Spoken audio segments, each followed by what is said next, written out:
Hello friends, welcome to my YouTube channel को खूबसूरत रही। तो वंस अगेन हमारा रसमलाई केक आ रहा है। तो ये रसमलाई केक का ऑर्डर है, 500 ग्राम का ऑर्डर है। सैटरडे सुबह 8 बजे हो रहा था। बटर स्कॉच का ऑर्डर और रसमलाई के साथ में थे, तो दोनों साथ में प्रीमिक्स ले लिया और साथ में मैंने बेक करने ओटीजी में छोड़ दिया। तो यहाँ पे हो रहा है ये बेकिंग। तो पीछे जो आवाज़ रही, मेरे हस्बैंड की आवाज़ आ रही है, वो रिहर्सल कर रहे हैं गाने की। उनको गाने जाना है संडे के दिन म्यूजिक स्टूडियो ओपनिंग में।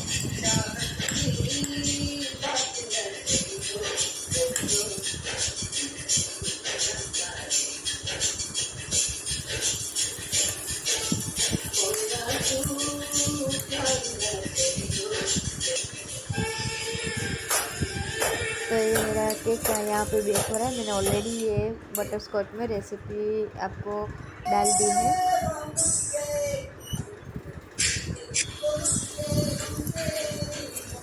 ये वीडियो में सिर्फ मेरे हस्बैंड के गाने को सुनाने के लिए शेयर किया आपसे। लाइट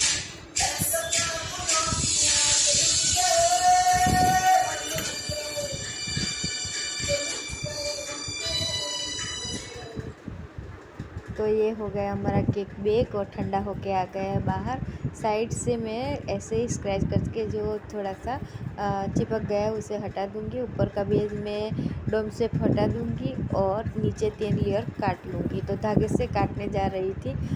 ऐसे चाकू से ही अच्छे से कट जाता है, लेकिन यहाँ पे देखो ये प्रीमिक्स ऊपर की हल्का सा चिपचिपा रहता है ना, वही चिपचिपा मेरे हाथ में चिपक गया है। और यहाँ पे मैं ने काट लिया था धागे से, तो जोर से एक अचानक खींच लिया तो टूट गया केक। और वो मैनेज कर लूँगी। रसमलाई मैंने ले ली है, ये देखो यहाँ से मैं उसे छोटे छोटे पीस चम्मच से कर लूँगी। कितनी सॉफ्ट हमारी रसमलाई है।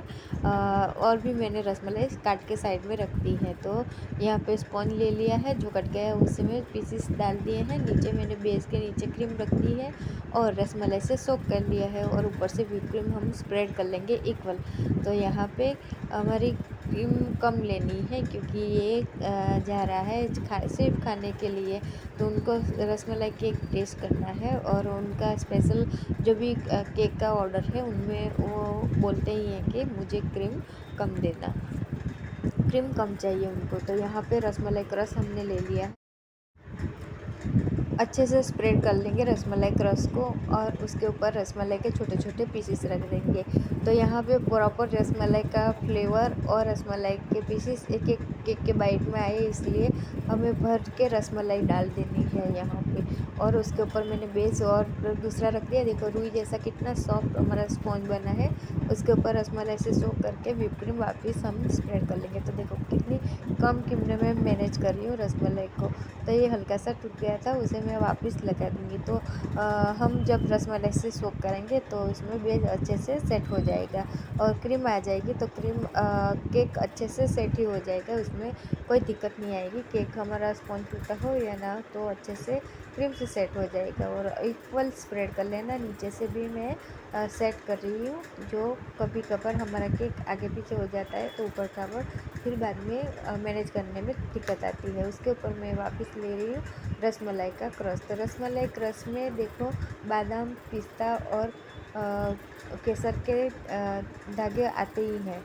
तो और रसमलाई में भी हमें मिल जाते हैं बादाम, पिस्ता और केसर के धागे। तो अलग से डालने की ज़रूरत नहीं है। लेकिन मैंने एक केक बनाया था जिसमें बादाम ऊपर से लगाए थे, तो वो उसका टेस्ट बहुत अच्छा आता है। इसमें भी मैं लगाने वाली थी, लेकिन लास्ट में भूल गई थी। तो यहाँ पे मैं तीसरी लेयर ले लिया है। उसके ऊपर रसमलाई लगा दी है और रसमलाई के ऊपर मैं ये क्रम कोटिंग यहाँ पे करने से पहले मैं प्रॉपर इसे आइसिंग ही कर लूँगी, क्योंकि 2 केक यहाँ पे थे मेरे ऑर्डर के। तो साथ में ही मैनेज करने में थोड़ी दिक्कत आ रही थी, क्योंकि क्रम कोटिंग होने के बाद ठंडा होने रखो, उसके बाद आइसिंग करो तो टाइम ज़्यादा चल जाता है।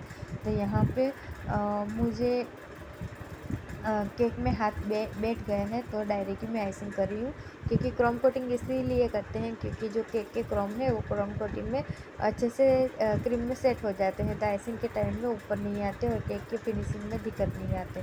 तो देखो यहाँ पे मैं प्रॉपर उसके क्रीम से फिनिशिंग दे रही हूँ और ऊपर से प्लेनेट नाइफ से इक्वल स्प्रेड कर रही हूँ, जो ऊपर का एरिया जो फ्लैट हो जाए तो क्रीम से मैनेज कर लेंगे, और नीचे से भी मैं सेट करते जाऊँगी।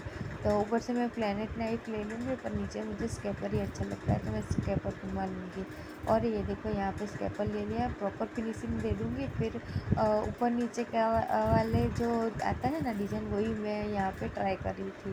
तो उसे ये देखो यहाँ पे मैंने ये कर रही हूँ, तो अच्छे से डिज़ाइन तो हो गया, लेकिन मुझे यहाँ पे थोड़ा मज़ा आ रहा है, तो मैं वापस उसे क्रीम लगा के वापस कर रही थी।